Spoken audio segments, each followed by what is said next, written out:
छत्तीस विभागातील जांभिवली गावातील गुरचरण जमिनीवरील लोखंडी गेट आणि माती भरावाच्या वादाने आता नवे वळण घेतले असून या प्रकरणात धार्मिक अल्पसंख्याक, शासकीय मोजणी आणि मानसिक त्रास यांचे गंभीर आरोप समोर आले आहेत।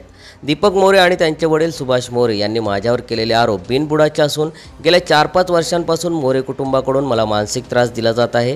मी अल्पसंख्याक असून माझ्या जीवाला धोका आहे, त्यामुळे मी लवकरच अलिबाग येथील आर्थिक गुन्हे शाखेकडे मायनॉरिटी ॲक्ट अंतर्गत तक्रार दाखल करणार असल्याचे जैन धर्मीय व्यापारी किशोर उर्फ ताराचंद ओसवाल यांनी पत्रकारांशी बोलताना म्हटले आहे। ते म्हणणं असं आहे की गुरचरणमध्ये ही माती लेवल केली, तर गुरचरण माझा काय संबंध आहे? माझा गेट गुरचरणमध्ये नाही आहे। दीपक मोरेंनी ग्रामपंचायतीला अर्ज दिला आहे की अशा ते बेकायदेशीर किशोर ओसवालांनी गेट बांधलेला आहे, तर याच्यावर कारवाई करण्यात यावी। आता कारवाई कोण करणार? ग्रामपंचायत करणार। ग्रामपंचायत कारवाई करू द्या ना। ग्रामपंचायत कारवाई करते ना, तर ग्रामपंचायतीने रितसर गव्हर्नमेंट सर्वे करावा। गव्हर्नमेंट सर्वे करतात, पण तो सर्वे करताना दीपक मोरेंनी पण त्यामध्ये इन्व्हॉल्व व्हायचं आणि सर्वे झाल्यानंतर जर माझा गेट गुरचरणमध्ये असेल तर मी ठामपणे सांगतो, मी गेट ताबडतोब काढीन, ताबडतोब गेट काढीन। पण माझी एक अट आहे, माझा जर अतिक्रमण असेल तर मी काढत असताना ह्याच्या अगोदर जे काय अतिक्रमण झाले असतील ते पण अतिक्रमण निघाला पाहिजे। मग मी एकटाच टार्गेट का? मी अल्पसंख्याक आहे म्हणून मला पिळतोय माणूस? कशासाठी पिळतोय तो? बाकीचे गुरचरण अतिक्रमण दिसले नाही, खूप अतिक्रमण आहे, फक्त मीच त्याला टार्गेट दिसतो। हा मला एक प्रकार ब्लॅकमेल करण्याचा प्रयत्न करतो। मला खूप मानसिक त्रास झाला आहे। मी मायनॉरिटीमध्ये असल्यामुळे मी एक व्यापारी माणूस आहे, मला दिवस रात्री इकडे इकडे फिरायला लागते। या बाप एकापासून मला खूप धोका आहे। किशोर ओसवाल यांच्या मते 20 गुंठे क्षेत्रावर त्यांची सूर्याजी भोईर आणि सुमित्रा घाडगे यांची मिळून मालकी आहे। मात्र अद्याप शासकीय मोजणी न झाल्याने गेट गुरचरण जमिनीत आहे की त्यांच्या खाजगी जागेत हे स्पष्ट झालेले नाही। मोजणी होईपर्यंत गेट हटवण्याचा प्रश्नच येत नाही, असे ओसवाल यांनी स्पष्ट केले आहे। त्याचबरोबर ग्रामपंचायतीने दिलेल्या नोटीसमध्ये दिनांक 26 ऑगस्ट 2024चा जुना संदर्भ दिल्याचे नमूद करून तो चुकीचा असल्याचे ओसवाल यांनी म्हटले आहे। मी तयार केलेला रस्ता माझ्या मालकीच्या जागेतच आहे, तो शेतकऱ्यांच्या सोयीसाठी खुला ठेवला आहे। कोणतेही अतिक्रमण किंवा बेकायदेशीर बांधकाम मी केलेले नाही, असे म्हणत त्यांनी त्यांच्यावर करण्यात आलेले आरोप फेटाळले आहेत। त्यांनी केलेले आरोप हे संपूर्ण बिनबुडाचे, संपूर्ण खोटं आहे। त्याचा सविस्तर असा आहे की जांभोलीमध्ये सर्वे नंबर 57चा 1-2 ही माझ्या मालकीची जमीन आहे। जवळजवळ 84 गुंठे जमीन आहे आणि ह्या 84 गुंठे जमीनमध्ये माझ्या शेजारी सुभाष मोरे यांची मिळकत आहे, जे तक्रारदार आहे, बाप लेक दीपक मोरे आणि सुभाष मोरे। आता वस्तुस्थिती अशी आहे की त्या 57चा ज्या टायमाला सर्वे चालू होता त्या सगळ्यांच्या संमतीने सर्वे झाला। हा सर्वे चालू असताना काय झालं माहिती आहे का? त्या ठिकाणी माझ्या जागेमध्ये 84 गुंठे ठिकाणी 8 गुंठे कमी आली, म्हणजे मी 8 गुंठेला मायनस आहे। दुसरी एक माझी 22 गुंठे जमीन आहे, त्याच्यामध्ये सुद्धा 22 गुंठ्यामध्ये 2 गुंठे मला कमी आली, तिथं मी 2 गुंठे मायनसमध्ये आहे। मग 8 आणि 2 10 गुंठे।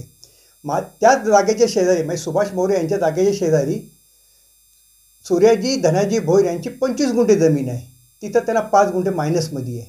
त्याच्यानंतर त्या शेजारी जमीन आहे सुमित्राबाई घाडगे यांचीसुद्धा 23 गुंठे जमीन, तिथंसुद्धा 5 गुंठे कमी मायनसमध्ये आहे। म्हणजे जवळजवळ 10 गुंठे मायनस, म्हणजे ती 10 गुंठे आणि माझी 2 गुंठे, नंतरची 8 गुंठे अशी 20 गुंठे। ही 20 गुंठे आम्ही सगळ्यांचे मायनस, म्हणजे 20 गुंठे गेली कुठं? तर सुभाष मोरेची जी मिळकत आहे त्या मिळकतीवर क्षेत्र आहे जवळजवळ 45.30, हे एवढं त्यांचं क्षेत्र आहे।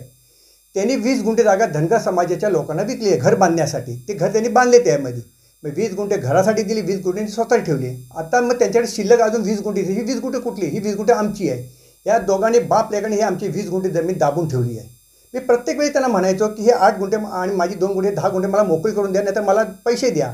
तिथं जवळजवळ 2.5 लाख रुपये गुंठ्याचा भाव चालला आहे, परंतु ते पैसे द्यायला त्याने उलट माझ्याकडे ते पैशाची मागणी प्रत्येक वेळी वेळोवेळी करायची, हे आम्हाला जमीन नावावर करून द्या, आणि प्रत्येक वेळी ते वाद घालायचे। आणि मग एक दिवशी त्यांनी काय केलं, माझ्या जमिनीच्या गेटच्या तिथं त्यांनी डबर आणि माती टाकली। ही माती टाकल्यानंतर मी त्याला प्रत्येक वेळी बोललो, भाई माती गेटवर माझा जाण्याचा रस्ता तू का बंद करतो? मी शेतात जाण्याचा माझा रस्ता आहे। तो म्हणतो मी गुरचरण मी टाकली, तुझ्या जागेत टाकली नाही, पण गुरचरण मी तुला बंद करण्याचा तुला अधिकार नाही आहे। मी पोलीस स्टेशनमध्ये जाऊन तक्रार नोंदवली आणि पोलीस स्टेशनमध्ये सुभाष मोरे आणि त्यांचा मुलगा दीपक हे दोघं त्या पोलीस स्टेशनमध्ये आले आणि माझे जवळजवळ 26 कायदेशीर सगळे पेपर सादर केल्यानंतर त्यांच्या बाप लेकांच्या लक्षात आलं की कुठंतरी आता इथं वेगळं वळण लागतं आहे। त्यांनी काढता पाय घेतला आणि स्पष्टपणे दीपक मोरे पोलीस स्टेशनमध्ये लिहून दिलं आहे की हा अनावधाने किशोर ओसवालांच्या गेटच्या समोर माती आणि डबर मी टाकलेली आहे आणि मी आता उचलतोय, झालेली चूक मी क्षमा करतो। आणि त्यांनी तसा लेखी लिहून दिला आणि पोलिसांच्या सांगण्यावरना, ग्रामपंचायतच्या सांगण्यावरना नाही, पोलिसांच्या सांगण्यावरनं ते डबर आणि माती त्यांनी उचलली आहे। जर माझा गेट गुरचरणमध्ये असेल तर मी ठामपणे सांगतो, मी गेट ताबडतोब काढीन, ताबडतोब गेट काढीन. पण माझी एक अट आहे, माझं जर अतिक्रमण असेल तर मी काढत असताना ह्याच्या अगोदर जे काय अतिक्रमण झाले असतील ते पण अतिक्रमण निघाला पाहिजे. मग मी एकटाच टार्गेट का? सरकारी मोजणीत जर माझा गेट गुरचरण जागेत आल्याचे सिद्ध झाले तर मी स्वतः तो गेट त्वरित काढून टाकेन अशी हमी देत ओसवाल यांनी आपली भूमिका स्पष्ट केली आहे. मात्र त्यांनी हा मुद्दा देखील उपस्थित केला आहे की सर्वे नंबर 62मध्ये जे अतिक्रमण झाले आहे ते हटवण्याची जबाबदारी देखील दीपक मोरे आणि ग्रामपंचायतीची राहील. त्यामुळे दीपक मोरे आणि ग्रामपंचायतीच्या भूमिकेवर सर्वांचे लक्ष लागून राहिले आहे. सम्राट मराठी लाईव्हसाठी जतीन मोरेसह ब्युरो रिपोर्ट, जांभिवली.